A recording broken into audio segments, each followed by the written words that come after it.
Welcome to the Ketovangelist Kitchen. I'm Brian. And I'm Carrie. And this podcast is dedicated to making things simple and easy for you in the kitchen. Carrie Brown is a classically trained, world-class chef who has a passion for creating ketogenic recipes that taste better than anything you've ever experienced.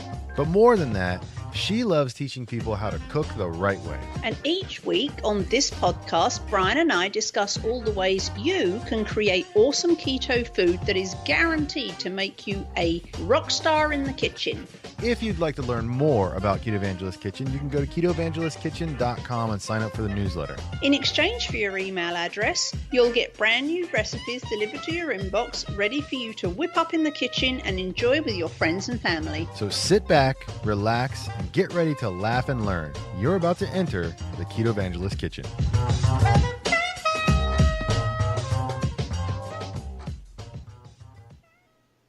And hello again, everybody. So listen, this is not the regular Ketovangelist Kitchen, but I'm Brian and she's Carrie. Say hi, Carrie.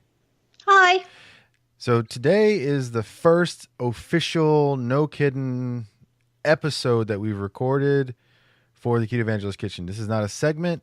This is a full-blown podcast for and by itself. So the response that we got from you guys for the segment that Carrie and I have been recording was pretty strong. It's pretty overwhelming. So Carrie and I decided it was pretty good evidence that we should do our own podcast and not just be slapping it on the end of the Ketovangelist podcast. So Woo!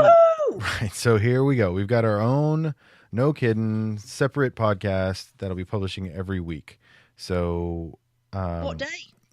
It's going to be published on Mondays. So Mondays are now going to be super special. Right. It'll be Monday Fun Day. That's what it's going to be called from now on. It's no Yay! longer.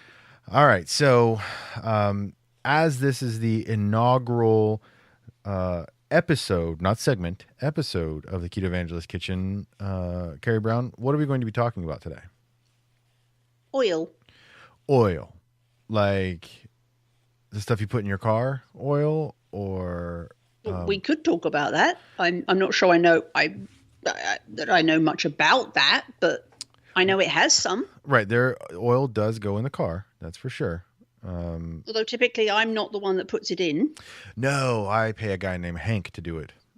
Oh, Al. I have Al. Al does my oil. Your Hank is Al? No. No? Okay.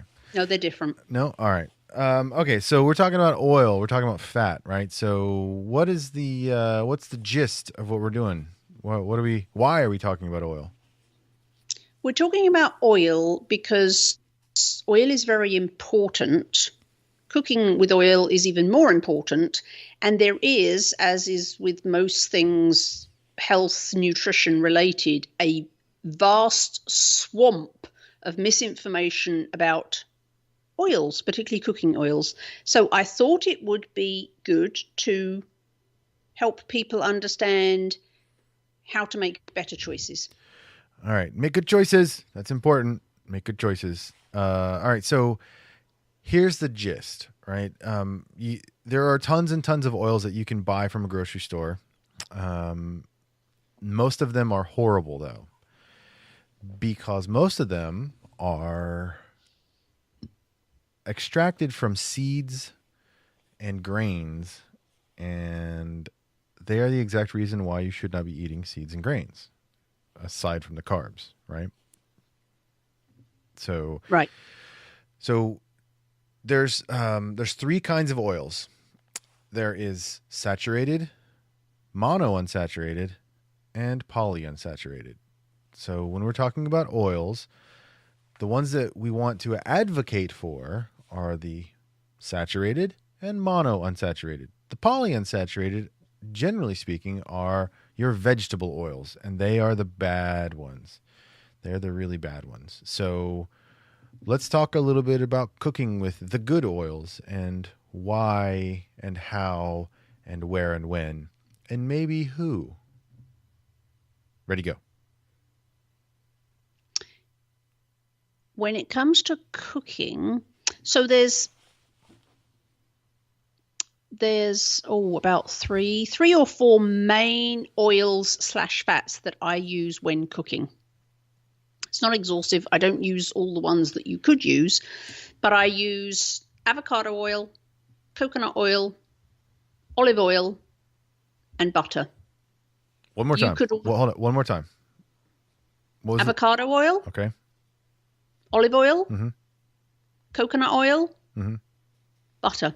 All right. So the first two are monounsaturated. The last two are saturated. Now, I have it on good authority, Carrie Brown, that you have been known to also, at times, on occasion, dabble in duck fat as well.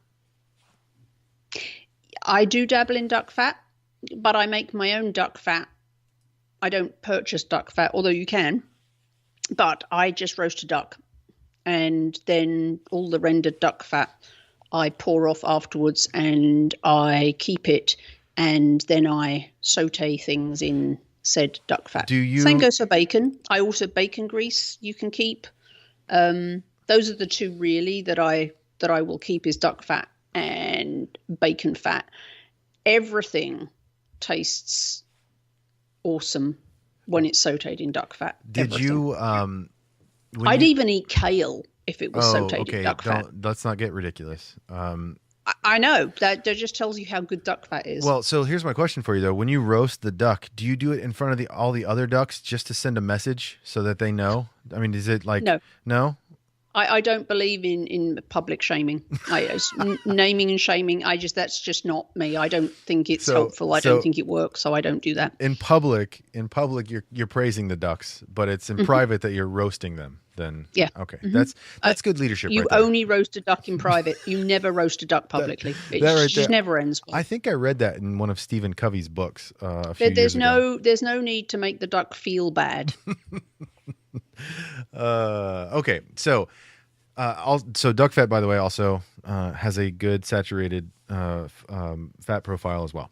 Okay, so why do you choose those four? We'll stick with those four. We'll say that duck fat. Well, let's just imagine that's part of it. But those four that you listed: avocado, olive, coconut, and butter. Coconut oil and butter. Why do you stick with those four as your primary four oils to cook with?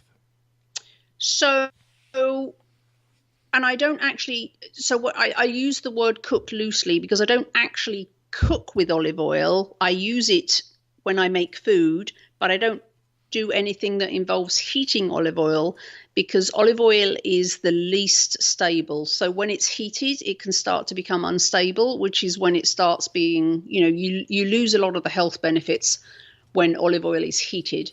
So I use olive oil for cold things like dressings. Mm-hmm. I use avocado oil, coconut oil, butter for hot things. I also tend to do a mix of butter and I tend to use avocado oil because it has no taste. Okay. But I really, in any of my recipes, you could interchange coconut or avocado. It doesn't really matter. I prefer to use avocado because it has zero flavor. But what I will often do is use half butter and half avocado oil. A couple of reasons. One, butter just tastes fabulous and avocado oil tastes of nothing. So you get the flavor. Then why wouldn't I cook just in butter? And that is the flash point of butter is actually quite low. So it burns quite quickly. However, whereas avocado oil has a very high smoke point, so you have to really, really heat that a lot before it'll start to smoke. All right. So I often will add butter to the avocado oil so I get the flavor of the butter, but I get the stability and the heatability, the smoke point of the avocado oil. So best of both worlds. So that is often what I'm doing. If I'm just sauteing vegetables, that's what I'll do. I'll do half butter, half avocado oil. Okay, so there were quite a few things to consider when you're choosing the oils that you cook with. So we're talking about taste, and we're also talking about how it behaves given certain cooking situations, i.e. whether you're dealing with heat or whether you're dealing with no heat. And then you brought in the idea of combining them for different reasons as well, right? So one thing you kind of want to avoid doing would be combining two sort of powerfully flavored. That's remarkably strange for me to say. Powerfully flavored items. So you wouldn't want to combine, say, olive oil and coconut oil. That would be a very strange tasting sort of thing. It would, but also you still have the problem of the olive part of the equation becoming unstable if it gets too hot. Right. So again, and that was exactly what I was getting at, right? So it's not just about the flavor. There's other considerations when you're talking about the actual, the technical aspect of the cookings. So when you're choosing an oil, you again stay away from the vegetable oils, right? Period. There's really and the seed oils and the seed oils, right? So that for folks who don't know, canola is a seed oil, so stay away from it, right? You've never seen a field of canola, but that's because canola comes from the rapeseed. I'm not making that up. That's the actual name. And you will see fields of those. You won't see a field of canola. But it's a seed oil, so stay away from it. But so let's just. So I think when you say vegetable oil, a lot of people at first blush would think, well, but that's what all you've just been talking about. But of course, coconuts and avocados and olives are fruit. They're not vegetables and they're not seeds. Right. So that's kind of, if you pick extra virgin fruit oils, but not vegetable or seed oils, because the vegetable and seed oils have been very heavily industrially processed, apart from the fact that they're just not as healthy for you in terms of fats as the others anyway. Right. So if you're stuck, think fruit oils and butter, good. Right. So the or any fat that comes from fruit oils and animal oils. Right. Or animal fats. Right. So if you've read the book Big Fat Surprise by Nina Teicholz, she kind of goes into some detail about how vegetable oils are created. And it's a misnomer to think, oh, well, they just squash them really hard and they extract the oil that way. No, it's done chemically, and it's done with nasty, nasty chemical processes. And it's gross, and there's really no point to even pursue it. Mostly because even if they were extracting them, with just a big steam roller, the fat profile is polyunsaturated, and there are studies out the wazoo to show that higher levels of omega-6, which is polyunsaturated fats, are linked to all sorts of neurodegenerative stuff, to cardiovascular,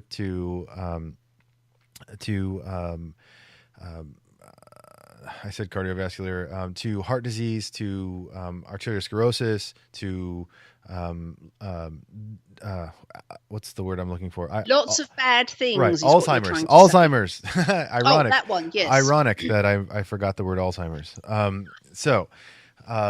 All of those things are linked to high levels of omega-6. Really, you should have a 1-to-1 ratio of omega-3 and omega-6 in your body. That's kind of an ideal ratio. But because of the push of certain industrial food processes, it's as screwed up as 60-to-1 omega-6 to omega-3 in some people, and that is just horrendously out of ratio for a healthy life. Now, when you eat a lot of saturated fat, you're getting a good omega-6, omega-3 fat profile, because the animals, when we're talking about, say, beef tallow, or we're talking about butter, make sure you're dealing with something that is grass-fed, because otherwise it's the same as eating the vegetable oils. Because if they're corn-fed or they're grain-fed, those oils are going somewhere, and they're going into the food that you're eating. So that's why we kind of push for grass-fed. Now, of course, everyone has a different, budgetary restriction or budgetary requirement. You can't always afford certain things. It's fine. You got to do what you got. You got to do the best thing you can. But if you can, it is ideal to choose grass-fed, because that means the fat profile of that saturated fat, of that butter that you're eating, is going to be better for you. Does that make sense? Yep. Okay. So, do the best you can with what you have. Right. If you can get grass-fed, do it. If not, don't stress about it. Right. It's not a matter of... The stress will do more damage Right. than having the non-grass-fed butter. Right. So it's not, not trying to, certainly, I'm not trying to stress you out right now. I might later, but not at the moment. So one thing we didn't talk about was nut oils. I was going to do that. I was going to say that. Yeah. Feature. All right. Go ahead. So macadamia oil, hazelnut oil, all good. However, very costly, which is why I don't use them, because one of my MOs for making recipes for you all is that they should also be budget friendly. Right. Or as budget friendly as I can make them. And avocado oil is a bit more expensive. Olive oil, coconut oil, butter are at the of all the animal and fruit and nut oils that would be good to use. Those are at the kind of the budget friendly end, whereas the nut oils are not. Right. So it's not that macadamia nut oil is bad or that walnut oil is bad. It's just that they are more costly. Right. So it's not a matter of it's bad. It's a matter of, what's best for your budget. Right. So because you have to, on this health journey, we all have to balance everything. Right. I mean, obviously, if you've got millions in the bank, then you can, spend freely on whatever expensive ingredients you like. All good. But if you're not in that place, like most of us, then budget to me is a huge part of the equation, especially when I'm thinking about developing recipes, because it's got to be doable. It can't get to the point where the budget is causing you stress, because that's not going to help you reach your health goals. So we always like to factor in the cost of these things. And however nice they are, nut oils are expensive. If you can do it, great. But if you can't, you're not losing out. Right. So in terms of health. So that's the balance. And honestly, if I absolutely had to choose, the saturated fats are going to always be my top choice, right? So butter, coconut oil, animal fats, that sort of thing. They're always going to, bacon fat. That's always going to be my primary choice. And the nut oil profiles are primarily monounsaturated. So that's why they're falling into the good, or they're falling into the good fats. But again, if I had to choose, I would choose the saturated fats first. From just an overall health perspective. Now, there are things that you cannot do necessarily with the saturated fats. For example, you can't make a salad dressing with saturated fats because they will solidify. They're solid. Yeah, they solidify at lower temperatures. So so I have to confess something. I actually do eat salads on occasion. Now, hear me out. Most of my I scared all the children. Most of my salads are bacon and guacamole. But sometimes I have salad. I call them my sad salads. They actually have vegetables in them. But I never eat a dressing. I have never eaten a dressing. So I'm not one to really decide, to say. I'm not a good person to pick a good dressing for you. But I do know that saturated fats are not good to make dressings out of. But olive oil totally is, because it's liquid at room temperature and it's got a pretty powerful flavor profile, especially if you're getting some nice cold pressed, first pressed virgin olive oil, that sort of thing. It's good for the flavor of stuff. Am I right or am I wrong? Coming soon. There will be, because you just opened a can of worms there. Two cans of worms, actually, in one sentence. Well done, sir. You're welcome. Always the overachiever. One can of worms is there are no dressings available, pre-made dressings available. There's like three. You can find them in like one store in the whole of America that have dressings that are truly made with olive oil. Right. All the others say, with olive oil, and then you read the ingredients and they'll say, yeah, only kidding. And it'll be canola oil, blah, blah, blah, blah, blah, blah, blah, blah, blah, olive oil. Right. So there are a couple, I forget the brand. I could look in my fridge because I have some, of ones that are actually made just with olive oil, but I've only ever found them in one store, and it was the spendiest health grocery store there are. So because salad dressings, commercially made salad dressings, are a minefield, one of the things I'm going to be working on heavily next year, i.e. 2017, is a range of salad dressings that you can make at home that are going to be super. So you don't have to go near the whole, what salad dressing do I buy? You just make them. They're going to be super simple. They're going to be super delicious.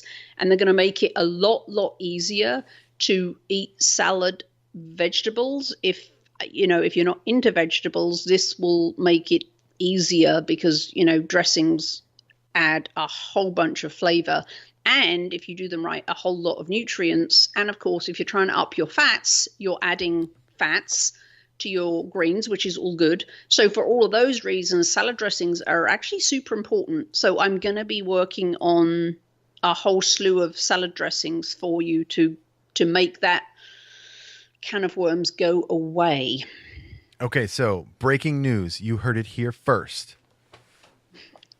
You're going to have salad dressings. Yes, exciting salad dressings that are going to make even Salami Brian want to eat lettuce. Oh, see, now, okay, yeah, I was falling for it a little bit, but then you had to go, and I'm just saying, you ruined it. So, can of worms number two is that.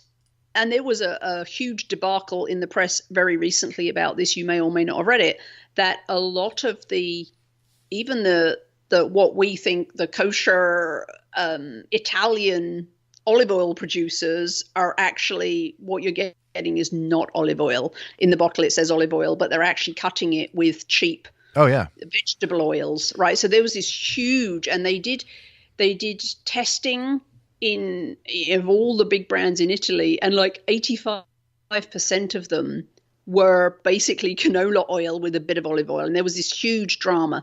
So that's kind of worms number two, is you have to figure out what olive oil is actually olive oil. Yeah, and I've talked about that on a number of occasions in the Ketovangelist podcast, and I've written about it a little bit too. It kind of sucks, because it's pretty much just being dishonest about the whole thing, and no, absolutely. And look, I understand that, companies need to save a buck or they need to make a buck, and nobody's faulting them for that. Sure. But just be honest about it. Right. So don't call yourself something when it's full well it's not. And right. So, and part of the problem with this is the difficulty in spotting the issues, right? So, because of the lack of real enforcement on nutrition labels from many centralized governments, federal governments, it makes it somewhat more difficult to actually spot the folks who are not following through correctly, or they're not doing what they're supposed to be doing correctly. So it's easy to get to spot something, and it turns out that it's not really olive oil, but they don't have to tell you that, right? So it's my point is, why am I babbling? Well, my point is that you're going to get fooled, and you just got to be real attentive, is I guess what I'm saying. Yep. That was a long rambling thing just to say read the ingredients, but then even still be skeptical. I know folks who actually contact manufacturers. They actually, if they're curious about something, they will actually contact the company that makes the product and sort of grill them about whether or not it's legitimate, and you might want to, I mean, that's an option for you as well, I suppose. We can. I will do some searching on the interwebs and see if I can find if there's a list somewhere that is helpful in, which brands are the good ones and which aren't so much. And if we find one, we'll post it. We'll post it in the show notes here for this. We'll post it in the show notes so that you can, that will at least guide you away from the ones that we know are not good. But also, and we say this virtually every podcast, is reading labels is super important, particularly when it comes to things like dressings. Well, I mean, it's important for everything. Maybe even especially if you think you don't have to read the label anyway, because you will be amazed at what's in it. Don't be misled by what's on the front of the label. Turn it over and read the ingredients. Because otherwise you're going to buy these dressings that say, made with olive oil. Don't trust the front. Read the ingredients and the back. Right. And 9 times out of 10, you'll find that the first ingredient is canola oil or safflower oil. Right. Now, not olive oil. But okay, so don't get us wrong. We're not saying that everyone's trying to, out to get you. That's not what we're saying at all. We're just saying that you have to be diligent, vigilant. Yeah, vigilant, diligent, all, whatever words that rhyme with that. You need to be that when it comes to, because it is your health, right? So you want to make the best choices possible that fall within your lifestyle and your budget. So, that's kind of the point. All right. So what else do we need to know about? Because look, okay, so we talked about the fact that there's a flavor profile aspect to choosing the oils that you cook and create with, and there's a we'll call it a chemical aspect of it too, right? Because how it reacts to heat and whether or not it stays stable, that sort of thing. Is there anything else that goes into choosing what what kind of oils to choose? Not for me. Those are the things that I look for. Well, taste, obviously, the flavor, their suitability versus heat, and their nutritional profile in terms of good or bad. Right. And the one other thing is make sure you choose the right oil for the right job, right? So you don't want to choose a saturated fat to make a dressing, and you don't want to choose a delicate, olive oil to deep fry something. That would be very, very bad, right?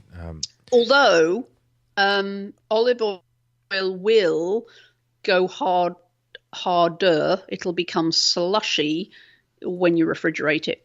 So when I make you dressings, don't be weirded out, and you might have to get them out of the fridge 10 minutes before you want to use them on your salad, because olive oil dressings do tend to get sludgy in the fridge. And that's not a bad thing. That's a good thing. But just FYI. Sludge is good. You heard it here first. That's what I took away from that. Sludgy olive oil is good. Right. Just remember to get it out 10 minutes before you want to use it so that it can become unsludgy. Right. So that it can become glossy and luscious again. You have to before you drizzle it over your lettuce. You have to desludge your olive oil. I don't know if I can say yum about anything that's going on vegetables, because ultimately I know what it is. It's vegetables. You know what I'm saying? No, you don't know what I'm saying because you like vegetables. You're one of them weirdos who likes vegetables. Somebody introduced me to a group of people once. She said, this is Carrie Brown. She favors strange vegetables. That totally describes you. Like, I believe it. I think that was like the best. That's my favorite introduction ever. Yeah. Mine too now. That's all. That's right there. That right there sums it all up. I'm getting vegetable rage. I can feel it. I am going to prove to you how vegetables can be delicious. Well, see, here's the thing. If you have to doctor them up with all kinds of stuff, that's not the deliciousness of the vegetables. That's the stuff that you're But you won't know. Oh, yo, I'll know. No, you won't. I'll know vegetables. No, you won't know. I know vegetables. I'm going to have Sherry, your lovely wife, trick you. It's going to be awesome. I don't like where this is going. I don't like where this is going at all. I'd like to file an official protest ahead of time, if I may. I don't know if that's doable, but so next August, Vegetable Fest at the Williamson House. House. See, I'm just that's making me gross. It's making me gross just thinking about it. Ugh, end of August, Vegetable Fest at the Williamson household. No, it's why? Awesome. What did I do? I'm so excited. No, I want to know what I did. Like why am I being punished? I thought I was trying to be nice. I just so gross. And there's going to be pictures, people. No. There will certainly pictures not. of Brian and the Vegetable Fest. It'll be me not eating vegetables. That's what the pictures will be.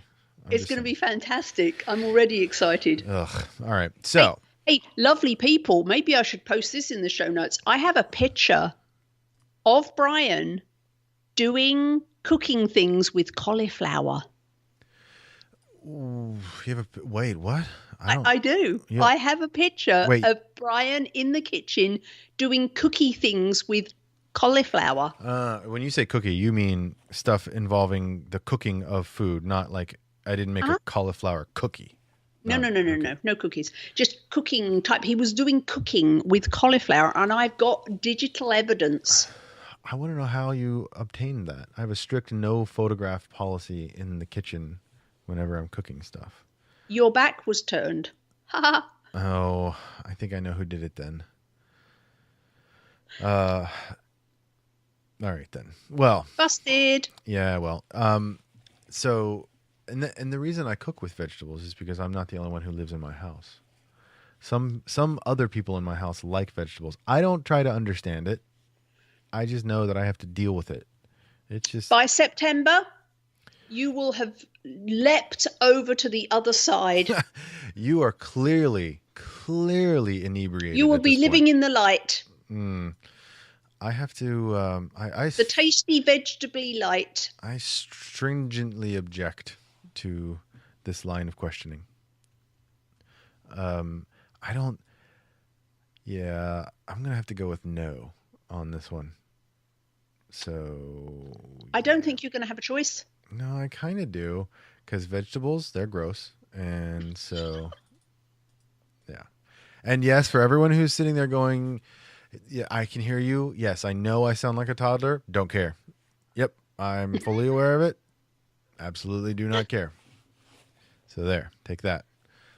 All right, so those are considerations when you're dealing with the stuff that you're going to be cooking with. So anything else? Any final things that we want to address, or does that basically sum it all up? That's it for me. Only we mentioned saving and a budgetary consideration. Save your duck fat. If you roast a whole chicken, save the chicken fat. Save the bacon grease. Just if you're cooking animals, save the fat. Oh, and okay, so good. I'm glad you brought that up. There's one other final consideration when you're talking about saving the animal fat that gets rendered is it's really high in potassium. So you don't have to actually add potassium to your diet if you're getting a nice steady flow of rendered animal fat. You can actually drizzle that stuff over your vegetables as long as everything's staying warm. You can cook your vegetables in that, and you're getting a good amount of potassium. So there's another benefit. And doing it that way, rendering your own fat from animals that you're going to eat anyway is just basically free fat. Right. I mean, it gives you, and if you cook enough, if you roast enough or do enough bacon, you could actually have enough fat to cook in without purchasing any. So it's free. If you don't save it and use it, then then you're going to have to go spend money on cooking oils, which you don't have to. Right. So it's frugal to do it as well. That's kind of the point. All right. Yes, and just I roast the thing, the piece of animal or the fowl, and when it's done, drain the fat off into a glass container, Don't pour hot fat in a plastic container. I don't use any plastic anyway, but if you're going to do that, don't pour it in plastic when it's hot. And then when it's cooled right down, in the fridge it goes, and then just use as required. Right. So you don't have to do anything to it. There you go. Simple and easy. All right. Simple and easy. We love that. Carrie Brown, thank you very much. And I look forward to talking to you next week on our regular podcast episodes from now on. Woohoo! All right. Have a good one. Bye-bye. See ya.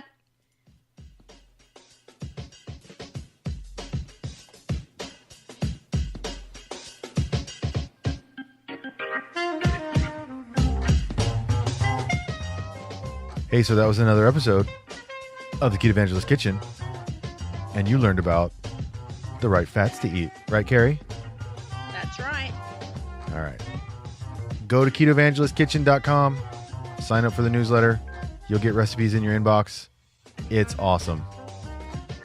And if you want to, you can follow us on social media. We're on Twitters. We're on Instagrams. And we have a neato little Facebook group called, you guessed it, Ketovangelist Kitchen. Check us out, because we're awesome. Don't forget Pinterest. Oh, yeah. And Pinterest, too, if you're into that sort of thing. Okay. Until next time, y'all, keep being awesome.